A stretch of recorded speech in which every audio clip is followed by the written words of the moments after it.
बिस्मिल्लाहिर्रहमानिर्रहीम अस्सलाम वालेकुम। Welcome to my YouTube channel law students platform. आज हमारा टॉपिक है recovery of immovable property. Section 8 और सेक्शन 9 इसको कवर करता है। अब सेक्शन 8 कहता है कि recovery of specific immovable property, a person is entitled to the possession of specific immovable property may recover it in the manner prescribed by code of civil procedure 1908।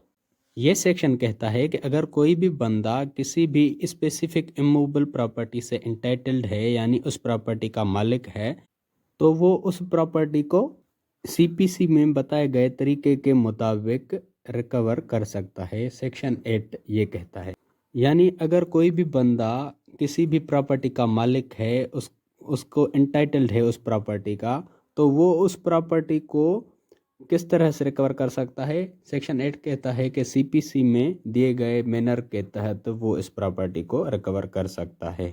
तो section 8 के तहत property recover करने में time लग जाता है, यानी ये एक रेगुलर प्रोसीडिंग्स हैं। और इसके बाद जो सेक्शन 9 है वो समरी प्रोसीजर है, जिसमें सिर्फ आपको पोजीशन प्रूव करनी होती है। अब हम सेक्शन 9 पढ़ते हैं। सेक्शन 9 कहता है कि suit by person dispossessed by immovable property, यानी जिस बंदे को किसी इमूवेबल प्रॉपर्टी से डिस्पोजेस किया गया है उसकी तरफ से suit. If any person is dispossessed without his consent of immovable property otherwise than in due course of law he or any person claiming through him may by suit recover the possession thereof, notwithstanding any other title that may be set up in such suit। अगर किसी भी बंदे को without due course of law, यानी illegal तरीके से immovable property से उसकी कंसेंट के बिना डिस्पोजेस किया जाता है, तो वो बंदा या उसका रिप्रेजेंटेटिव उस पोजीशन को इस सेक्शन के तहत रिकवर कर सकता है और उसको कोई और टाइटल दिखाने की ज़रूरत नहीं पड़ेगी। अब ये सेक्शन ये कहता है कि अगर कोई भी बंदा है और किसी प्रॉपर्टी पे उसकी पोजीशन है और उस प्रॉपर्टी से उसको निकाला जा रहा है उसकी कंसेंट के बिना इलीगल तरीके से, तो वो बंदा अपनी पोजीशन सेक्शन 9 के तहत वापस ले सकता है और उसको कोई और टाइटल दिखाने की ज़रूरत भी नहीं पड़ेगी। इस सेक्शन के मुताबिक सिर्फ उसको पोजीशन दिखानी होगी। अब फॉर एग्जांपल आपने किसी बंदे को रेंट पे घर दिया है और वो आपको किराया देता है, लेकिन आप उसको इलीगल तरीके से, यानी उसको गालियां दे के, या गालियां नहीं सिर्फ उसको निकाल देते हो, यानी इलीगल तरीका हुआ ये, उसको डिस्पोजेस करते हो,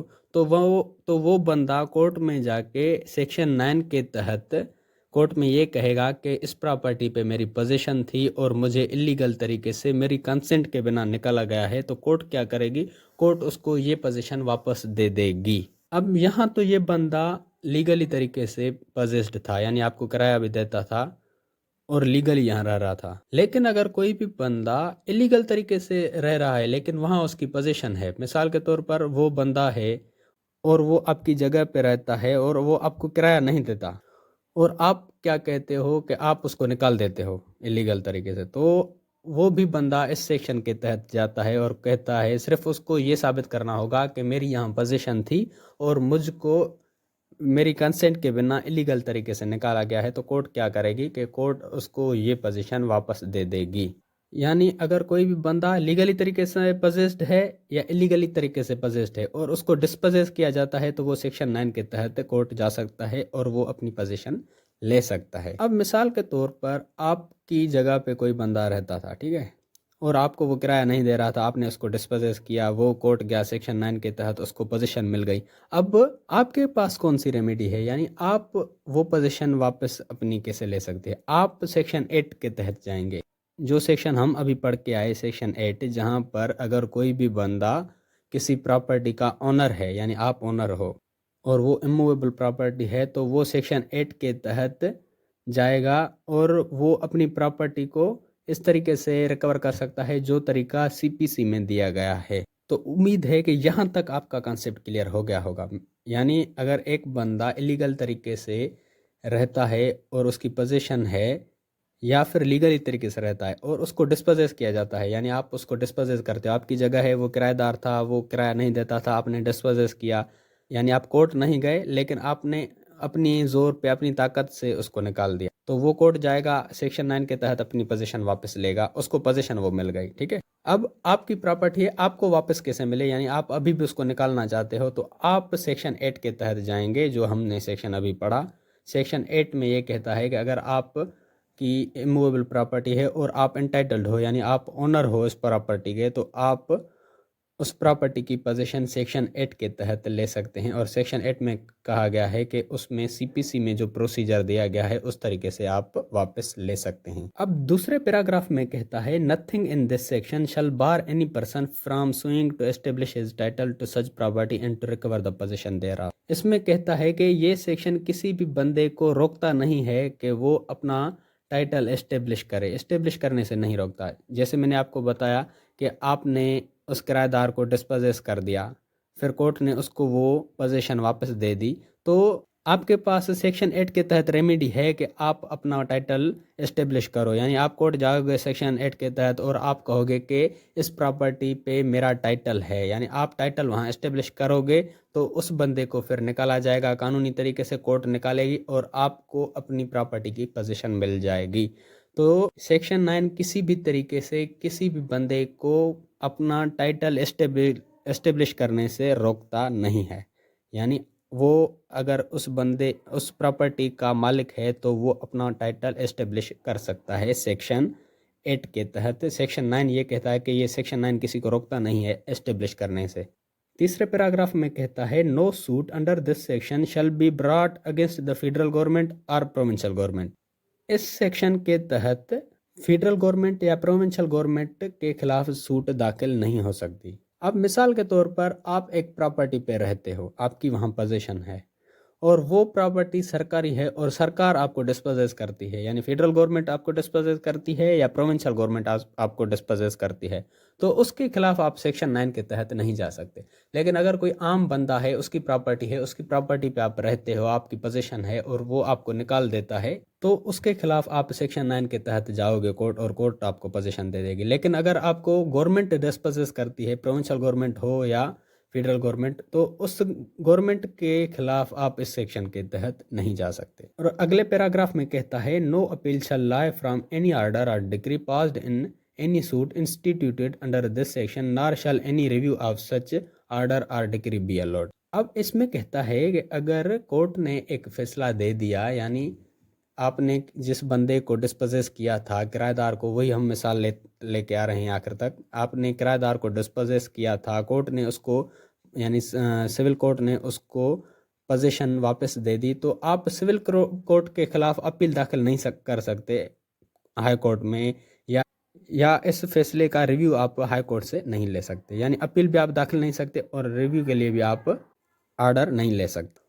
और ये जो सेक्शन 9 है ये समरी प्रोसीडिंग्स हैं, यानी ये जल्दी में 1-2 दिन में ये केस ख़त्म हो जाता है। जैसे सेक्शन 8 के तहत 8 में आपको मैंने बताया था कि ये रेगुलर प्रोसीडिंग्स हैं, इसमें जो है बंदे को अपना टाइटल प्रूव करना होता है जिसमें टाइम लग जाता है। लेकिन सेक्शन 9 में बंदे को सिर्फ पोजीशन प्रूव करनी होती है कि वो बंदा कहेगा कि मेरी यहाँ पोजीशन थी और मुझे इलीगली तरीके से डिस्पोजेस किया गया है, तो ये 1 हफ्ते के तहत इसका फैसला आ जाता है। लेकिन सेक्शन 8 के तहत आपको अपना टाइटल जो है इस्टेब्लिश करना होगा, आपको ये साबित करना होगा कि मैं वाकई इसका ऑनर हूँ, तो उसमें 5 साल भी लग सकते हैं, 1 साल भी लग सकता है, 6 महीने भी लग सकते हैं। तो वो रेगुलर प्रोसीडिंग्स हैं और ये समरी प्रोसीडिंग्स हैं।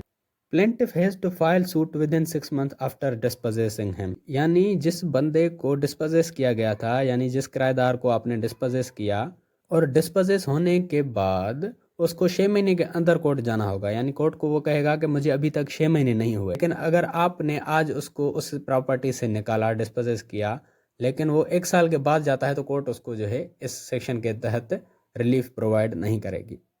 उसको 6 महीने के अंदर अंदर कोर्ट जाना होगा और वो वहाँ कहेगा कि मुझे अभी 6 महीने नहीं हुए और मुझे मेरी कंसेंट के बिना इलीगल तरीके से डिस्पोजेस किया गया, जबकि वहाँ मेरी पोजीशन थी। तो जैसे मैंने बार बार आपको बताया है कि पोजीशन वो रॉन्गफुल भी हो सकती है और लॉफुल भी हो सकती है। यानी अगर वो उस प्रॉपर्टी पे पोजेस्ड है और अपना किराया भी दे रहा है तो वो लॉफुल पोजीशन है, लेकिन अगर वो किराया नहीं दे रहा तो वो रॉन्गफुल पोजीशन है। लेकिन फिर भी आप उसको इलीगल तरीके से डिस्पोजेस नहीं कर सकते। आप उसको 6 महीने का टाइम दोगे कि या फिर आप कोर्ट के ज़रिए कोर्ट जाओगे कि ये बंदा मेरी प्रॉपर्टी से नहीं निकल रहा और मुझे किराया नहीं दे रहा, तो कोर्ट वो उसको निकालेगी। तो इस सेक्शन का मकसद भी यही है कि कोई भी बंदा कानून अपने हाथ में ना ले। यानी भले ही कोई बंदा किसी भी प्रॉपर्टी पे रॉन्गफुली पजेस्ड है, फिर भी आप उसको इलीगल तरीके से नहीं निकाल सकते। यानी वो तो रॉन्ग कर रहा है, आपको नहीं करनी है रॉन्ग, आपको उसको निकालने के लिए कोर्ट के प्रोसीजर के तहत जाना होगा। तो आप सेक्शन 8 के तहत जा सकते हैं। तो इस सेक्शन के जो इंग्रेडिएंट हैं वो ये हैं। Person suing must have been dispossessed, जो बंदा सू कर रहा है उसको डिस्पोजेस किया गया हो, और जिस प्रॉपर्टी से डिस्पोजेस किया गया है वो इमूवेबल हो और उस बंदे की वहाँ कंसेंट शामिल ना हो, और disposition should be otherwise than in due course of law, और जिस तरीके से उसको डिस्पोजेस किया गया वो लॉ के बाहर था, यानी इलीगल तरीका था वो। अब जो बंदा पजेसर था वो सेक्शन 9 के तहत अपनी पोजीशन यानी अपनी पोजीशन रिकवर कर सकता है। यानी जैसे किराएदार था, वो पजेसर था, मालिक नहीं था, उसको डिस्पोजेस किया गया तो वो सेक्शन 9 के तहत अपनी पोजीशन वापस ले सकता है। लेकिन अगर कोई भी बंदा किसी भी प्रॉपर्टी का ओनर है और वो अपनी प्रॉपर्टी रिकवर करना चाहता है तो वो सेक्शन 8 के तहत भी जा सकता है और सेक्शन 9 के तहत भी जा सकता है। मिसाल के तौर पर आप अपने घर में हो, आप उस घर के मालिक हो और आपको कोई निकालता है उस घर से, तो आप सेक्शन 9 के तहत भी जा सकते हो। आप वहाँ कह सकते हो कि मुझे डिस्पोजेस किया गया है मेरी पोजीशन से। सेक्शन 8 के तहत भी आप जा सकते हो, जिसमें आप ये कहोगे कि इस प्रॉपर्टी का मैं ओनर हूँ, एंटाइटल्ड हूँ और मुझे डिस्पोजेस किया गया है। तो जो ओनर है वो सेक्शन 8 के तहत भी जा सकता है और सेक्शन 9 के तहत भी सूट फाइल कर सकता है, और जो पोजेसर है वो सिर्फ सेक्शन 9 के तहत पोजीशन रिकवर कर सकता है। स्पेसिफिक रिलीफ एक्ट के दूसरे वीडियोस देखने के लिए मेरे चैनल की प्लेलिस्ट में जाएं। खत्म। अगर आपको लॉ के रिगार्डिंग किसी भी टॉपिक की वीडियो चाहिए तो वो टॉपिक लिख के साथ में LSP लिख के सर्च करेंगे तो आपको सबसे पहले मेरे वीडियोस मिल जाएंगी, जिससे आप अपना इजीली कॉन्सेप्ट क्लियर कर सकते हैं। या फिर अगर आप मेरे चैनल की प्लेलिस्ट में जाते हैं तो वहाँ पर आपको हर सब्जेक्ट की अलग से प्लेलिस्ट मिल जाएगी, जहाँ पर उस सब्जेक्ट के सारे वीडियोज़ मिल जाएंगे आपको।